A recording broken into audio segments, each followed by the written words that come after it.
You are the parent of a teenager and you have tried everything. You are worried about their education and you're considering homeschooling. That's why you're watching this video, or you're already homeschooling and you're wondering, how can I make it better? Some of the people I work with are already homeschooling and they just haven't found the right way to do it yet. Most of the people I work with have not yet tried homeschooling, but they've tried everything else.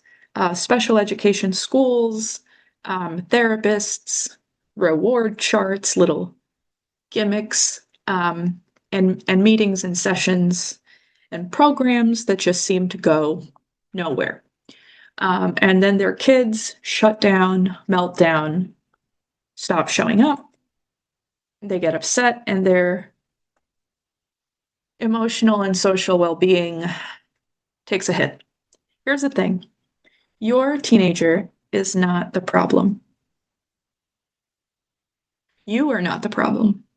The problem, maybe, is a system that keeps telling them who they should be rather than asking them, who are you already? Asking them, what are you already good at? What are you already passionate about? What are you already curious about? How do you spend your time now? Or rather, how would you spend your time if you weren't dedicating it to other people's programs? So, you need to find a solution where your child's needs are not the problem that need fixing, but instead signals to figure out what is the pathway to their empowerment. So in this video, I'm going to introduce you to 3 real teenagers who I work with, whose families found that pathway through homeschooling. It was homeschooling that allowed them to start seeing some empowerment, some real differences in behavior and outcomes, in mindset. And that partially happened through homeschooling, and that partially happened through a type of homeschooling where autonomy is respected. The autonomy of the young person is trusted. Super important. So who am I? Why am I talking about this? I'm Dominique Paloma Bible. I'm an educator since 2010. I'm the founder of Off the Beaten Path Learning since 2020. We have now 9. We're almost on 2 hands, y'all. We have 9 5-star Google reviews that mean a lot to me about Off the Beaten Path Learning and the impact we've made. I have a master's in education, and so I want to share some examples of how Off the Beaten Path has helped learners to homeschool successfully. Okay, so there are 3 young people I want to talk about. Number 1, Wilson. Wilson is 11. He has autism and PDA, or at least that is how, those are the labels that the family uses. Those are the labels that help the family to be able to communicate with him and listen to him and respect him and meet his needs. So, PDA is pervasive demand for autonomy. It is not a diagnosis in the United States, but it is becoming more commonly understood in the United States as a expression of a different way of showing up. It's a type of neurodivergence, I would say. And although it is not the same thing as autism, they very often go together. PDA is often found in kids and people who have autism already, or vice versa, but it's not the same thing. So when his mom and I first spoke, she said something to me that broke my friggin' heart. She said, he is known to be mean to teachers. And at that point, I was like, well, we have to work together now. She told me about chairs flying across the classroom. She told me about constant power struggles, constant meltdowns, and a boy who is brilliant and always has been, who is curious, who is capable, who is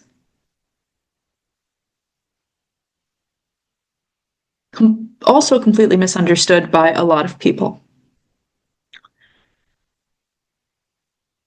He tried to go to schools that were designed for his kind of person. He tried going to schools for gifted students. He tried going to schools for special needs students. And his needs were not only not met, but things got worse. Okay. So Wilson, and the reason for Jeff the Land Shark here and Keel Shark the Beyblade here is because he really likes sharks right now. It's his thing. His sister got him a shark like onesie. It's really cool. So what do we do, right? What did we do? What are we doing? We slowed down. As his homeschool coach, as his educator, we slowed down. We listened to him. We followed his lead. This is essential. And slowly from that, from him seeing that we're trusting him, from enough repetitions of that, we're seeing some really big differences. He has started to smile more and more often in our meetings. He has started to laugh more and more often in our meetings. Recently, his mom sent me a picture of him reading at the library. Has not done this in years. He started practicing soccer on his own, not because someone else told him to, but because he wanted to. So the 9th Google review actually is from his mom and says that our work has been amazing and life-changing.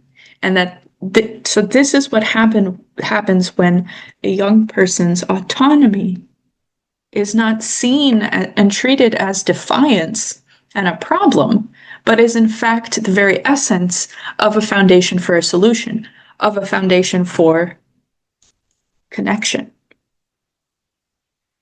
Then there's D. D, I will call her, none of these are real names, by the way. D is 15, a very recent learner, and she has faced her fair share of challenges, especially with her health. What homeschooling allows for her is very rare, especially the kind of homeschooling that she's doing, which is self-directed for the most part. It gives her the freedom to align her time with her true priorities, and I will give you some examples of this. Number one, she has done the same job. She's 15. She's done the same job for 5 years. She works at preschool.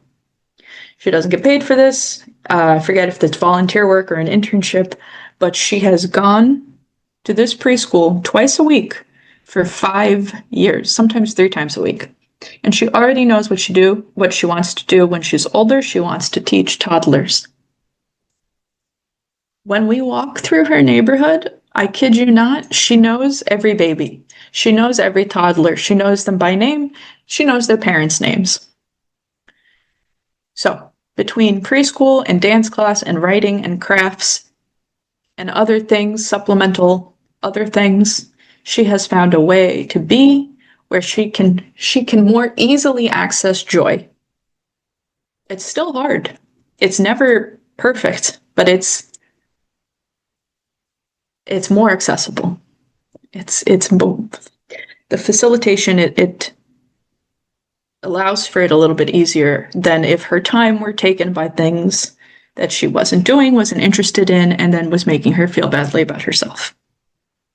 This is a picture of mushrooms, these enormous mushrooms that we spotted at the park, at the old burial ground in Queens. As you can see, there are leaves in the background that she was like, move those leaves out of the way so I could take a clear picture. How we spend our time homeschooling includes real-world, hands-on, interest-based activities. This was her idea. Originally, her idea was, let's go to the botanical gardens. Then we pivoted because the botanicals were closed that day. So we looked up, she mentioned something about the tree census. I've done this before. We looked it up and we went. And this is the kind of stuff that makes an environment something that can help her to grow naturally into who she's meant to be. This is a picture of our volunteer, I don't know what she was, leader. There were a couple people there who were really helpful in kind of guiding us through how to identify a tree, how to identify damage to a tree, how to see a leaf and different parts of a leaf and determine, okay, the tree is this kind of tree. So we learned a lot that day, and we also participated in our local government. It was a really cool day, a big day. Now I'm going to tell you about Oakland. Oakland is 16, navigating ADHD and mental health issues of her own. And she tried public school, she tried private school, she tried another private school, and then she came to homeschooling as a late sophomore, very late sophomore. And now that she has homeschool in her life and she's getting kind of this a la carte, pick and choose what you put in what bucket for what bucket, and it's all very self-directed. Not only can she still be a social butterfly, but she feels well enough to do so. And she is studious. She recently finished, this isn't going to sound like a big deal, but believe me, it is. She recently finished her math worksheet and submitted it. Again, I know it doesn't sound like a big deal, but you don't know from whence this person came.